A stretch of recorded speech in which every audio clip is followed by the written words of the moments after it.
லக்ஷ்மீநாதசமாரம்பாம் நாதயாமுனமத்யமாம் अस्मदाचार्यपर्यन्तां वन्दे गुरुपरम्परां यदिराजाय विद्महे श्रीभाष्यकाराय धीमहि तन्नो रामानुजार्य प्रचोदयात् ஆழ்வார்கள் திருவடிகளே சரணம்.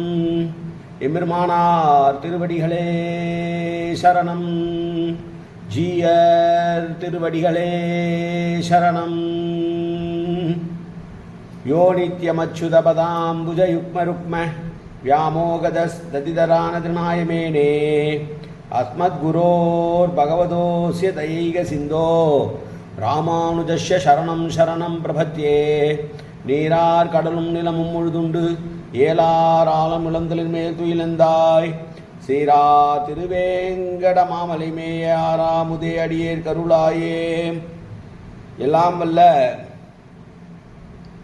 ஏழுமலையான் பெருங்கருணையால் 4000 திவ்ய பிரபந்த பாசுர பதிவேற்றங்களின் வரிசையில் இன்றைக்கு 2773வது நாள் பாசுர பதிவேற்றம்.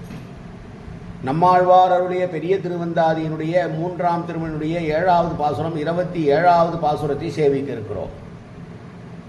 சென்ற பாசுரத்திலேயே சொன்னார், நீயாக வந்து என் நெஞ்சினுள் அமர்ந்து விட்டாய், இந்த பேர் யாருக்கு கிடைக்கும்?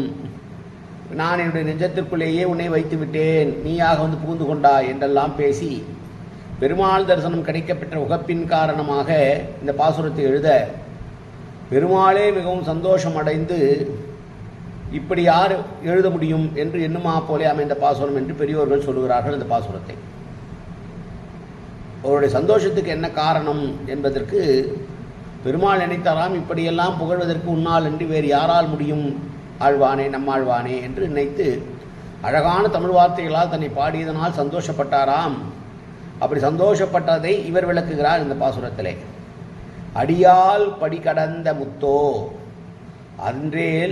அதன்றேல் முடியால் விசும்பளந்த முத்தோ நெடியாய் செறிகழல்கள் தாழ் நிமிர்ந்து சென்று உலகமெல்லாம் அருகிலாமல் நீ அளந்த அன்று. பகவானே, காலிலே நீ அணிந்திருக்கிறாய் அல்லவா கழல்கள், வீரக்கலர்கள், அதை நீட்டி கீழ் உலகம் மேல் உலகம் எல்லாம் இடத்திலும் வியாபித்து அளந்த காலமாகிய திரிவிக்ரமாவதாரத்தாலே இந்த திருவடியை முழுவதும் அளந்து கொண்டதனால் உண்டான சந்தோஷமோ, அல்லது திருவடியால் மேலுகுலத்தையெல்லாம் அளந்து கொண்டதனாலான சந்தோஷமோ, அவ்விரண்டு சந்தோஷங்களுக்குள் எந்த சந்தோஷம் இப்போது உன் நெஞ்சில் ஓடுகிறது என்பதை நாம் அறியவில்லையே என்று சொல்கிறார்.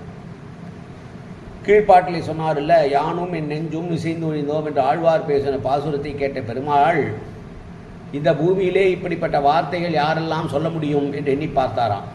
தோமே என்றால் அகம்மே என்று இந்த நிலத்திலே யானும் என் நெஞ்சும் இசைந்து ஒழிந்ததோ என்று அழகாக ஒரு பாசுரம் என் காதில் விழுது அற்புதமே என்று பரமானந்தப்பட்டானாம் பெருமாள். அதை ஞானக்கண்ணால் கண்டறிகிறார் ஆழ்வார். எம்பெருமானே, இப்போது உன்னுடைய திருவுள்ளத்திலே ஓடுகிற இந்த ஆனந்தம் முன்பு ஒரு காலத்திலே இந்த உலகளந்த போது உண்டான ஆனந்தத்தோடு ஒக்குமோ? அன்றி அந்த ஆனந்தத்தை காட்டிலும் இது மேற்பட்டதோ? நெடியாய் நீ செறி கழல் கொள் தாழ் நிமிர்ந்து உலகமெல்லாம் சென்று அளந்தேன் என்று அடிப்படையால் கடந்த முத்தோ அதன்றேல் முடியால் விசும்பளந்த முத்தோ அருகிலும் என்று நாம் பேச வேண்டும். நீ காலால் பூமி அளந்ததோ வானுலகத்தை அளந்ததனால் அந்த சந்தோஷமோ என்று நாம் பேச வேண்டும். செறிகழல் கோள்கள் என்று ஒரு பிராச்சீனமான பாடம் இருக்கிறதாக அழகிய மணவாளஜியர் சொல்லுவார். அதுவே நன்றாக பொருந்தக்கூடியதாகவும் இருக்கிறது. வீரத்தண்டைகளை அணிந்துள்ள திருவடிகளை நீட்டி உலகங்களை அளந்த காலத்தில் திருவடியாலேயே பூமி பரப்பு முழுவதையும் ஆக்கிரமித்து உன்னுடைய வசப்படுத்தி கொண்டாய். அது ஒரு சந்தோஷத்தை தந்ததா? திருமுடியை நிமிர்த்தி மேலுலகங்களையெல்லாம் அளாவி சுவாதீனப்படுத்தி கொண்டதனாலே ஒரு சந்தோஷம், ஆக 2 சந்தோஷங்கள் உண்டாயின.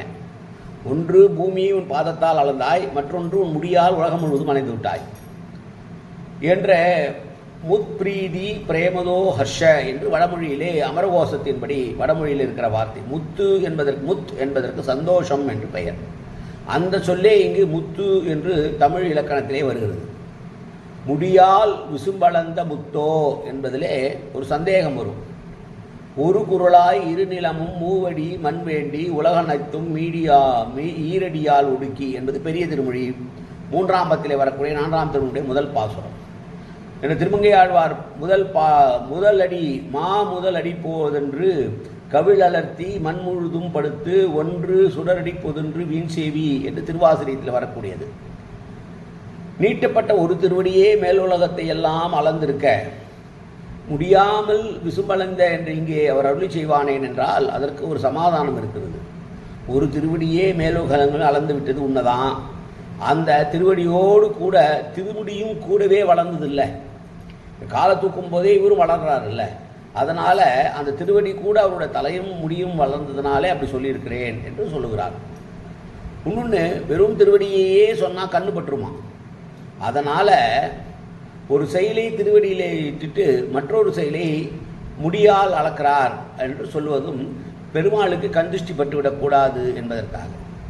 முத்து என்பதற்கு அழகு என்ற ஒரு பொருளும் கொள்ள இடம் உண்டாகியாலே அப்பொருள் கொண்டு எம்பெருமானே நீ அடியால் பூமியெல்லாம் அளந்தது அழகியதா, அன்றி முடியாமல் மேலுலகங்களை எல்லாம் அளந்தது அழகியதா, 2 காரியத்தில் எது அழகு சொல்லுவாய் என்று கேட்கவும் ஆகிறது. 2ம் அழகியதே என்று வெளிப்படுத்துவதே இந்த கேள்வியின் கருத்தாகும். அளந்த என்றது அளந்தது என்ற பொருளிலே உலகளந்தபடியை பரமபோக்கியமாக அனுபவிக்கிறார் என்று சொல்ல வேண்டும். முத்து என்பதற்கு நவரத்தனங்களிலே இருக்கக்கூடிய முத்தையும் எடுத்துக்கொள்ளலாம். அப்படியும் ஒரு பொருள் உரைப்பது உண்டு. ஒரு புடை உண்டு திருவடியில் அணிந்த வீரக்கழலி சாத்தியுள்ள முத்துக்களே பூமியை அளந்து விட்டனவோ என்றால் அவ்வளோ பெரிய முத்தோ, திருமுடியில் உள்ள சிறுத்துள்ள முத்துக்களை விசம்பை அளந்து விட்டனோ என்றால் திருமுடியிலே பதிக்கப்பட்டிருக்கிற நவரத்தனங்களில் ஒன்றான முத்தே எல்லாவற்றையும் அளந்து விட்டதோ என்பதும் கூட சொல்லக்கூடியதாக இருக்கிறது. முத்துமா இருந்தபடியதால் அவயவங்கள் கண்ணுக்கு தோன்றாமல் முத்துக்களே தோன்றின என்பதை வெளிப்படுவதல் இந்த கேள்விக்கு கருத்து. எங்கெல்லாம் பார்க்கிற போது முத்தாகவே தெரிந்ததனாலே அவருடைய அவயவங்கள் முழுதும் முத்தால் இருப்பது போல இருக்கவே முத்தாகவே இவர் அனுபவித்தாராம் ஆழ்வார் என்று சொன்ன அழகான இந்த பாசுரம் 27வது பாசுரம். மீண்டும் ஒரு முறை பாசுரத்தை அனுபவிப்போம். அடியால் படிகிடந்த முத்தோ அதன்றேல் முடியால் விசும்பளைந்த முத்தோ நெடியாய் செறி கழல்கள் தாழ் நிறுத்து சென்று உலகமெல்லாம் அருகிலாமல் நீ அளந்த அன்று காயேன வாச்சா மனசேந்திரியர்வா உத்யாப்தனாபா பிரகதேது சுபாவாது கரோமி எத்தது சகலம்பரஸ்மை ஸ்ரீமன் நாராயணாயேதி சமர்ப்பயாமி. உடலாலும் உள்ளத்தாலும் வாக்காலும் சகல விதமான பாவங்களும் தோஷங்களும் நிறைந்ததாக உலகத்து இயல்பு இருந்த போதிலும் அடியேன் செய்கிற நல்வினையோ தீவினையோ அத்தனையும் உன்னுடைய கமலமலர் பாதங்களில் சமர்ப்பிக்கிறேன் கண்ணா. காத்தருள்வாய் கண்ணா, ஏற்றுக்கொள்வாய் கண்ணா. எப்போதும் உன் திருநாமம் கண்ணா கண்ணா கண்ணா என்று என் நாவில் வருவதற்கு அனுபுரிவாய் கண்ணா. சர்வத்திர கோவிந்தநாம சங்கீர்த்தனம். கோவிந்தா கோவிந்தா கோவிந்தா கோவிந்தா கோவிந்தா கோவிந்தா கோவிந்தா கோவிந்தா கோவிந்தா.